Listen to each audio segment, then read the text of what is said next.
আমি জানি না বাংলাদেশে আর কোনোদিন কতদিন পরে এরকম একজন ওসমান হাদি আসবে যে আমার কেউ না, কিন্তু তার জন্য আমার বুক ভেঙে যাইতেছে, আমার চোখ দিয়ে পানি পড়তেছে, আমার মোনাজাতে আমার চোখের পানিতে আমার জানামাজ ভেঙে যাচ্ছে। কত বছর আমাদের দেশে আসবে আমি জানি না, সে আমার কিছুই না, আমার আত্মীয় না, পরিজন না। আমি তার রাজনৈতিক আদর্শেও মানে তার আদর্শটা আমার আদর্শ না। আমি একজন ডাক্তার, আমি ঢাকা মেডিকেল কলেজে চাকরি করি।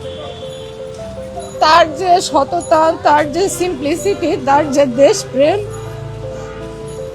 সে যে আসলে কোথায় আমাদের মানে রয়েছে আমাদের মনে, সেটা আসলে বোঝাইতে পারবো না। মানে ওকে হারানোর পর মানে মনে হচ্ছে যে বুকের ভেতরটা খালি হয়ে গেছে। আমি জানি না বাংলাদেশে আর কোনোদিন কতদিন পরে এরকম একজন ওসমান হাদি আসবে যে আমার কেউ না, কিন্তু তার জন্য আমার বুক ভেঙে যাইতেছে, আমার চোখ দিয়ে পানি পড়তেছে, আমার মোনাজাতে আমার চোখের পানিতে আমার জানামাজ ভেঙে যাচ্ছে।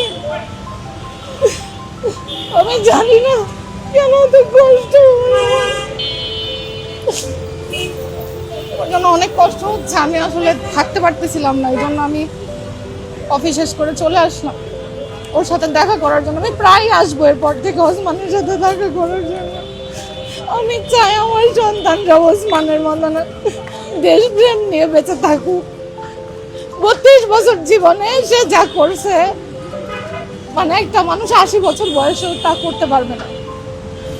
আমি চাই আমার সন্তানরা যেন ওসমানের মতো আদর্শ নিয়ে বড় হোক। টাকা পয়সাই শেষ কথা না, একটা মানুষ কত নিঃস্বার্থ ভাবে দেশের জন্য করতে পারে, এটা আসলে ওসমানের মানে ওসমান হাদিকে না দেখলে মনে হয় এটা বুঝতাম না, জানতামও না যে আমাদের এইরকম ছেলেপেলেও আছে আমাদের দেশে, যারা দেশের জন্য এইভাবে করতে পারে, চাইতে পারে, নিজের অধিকারটাকে চাইতে পারে দেশের জন্য।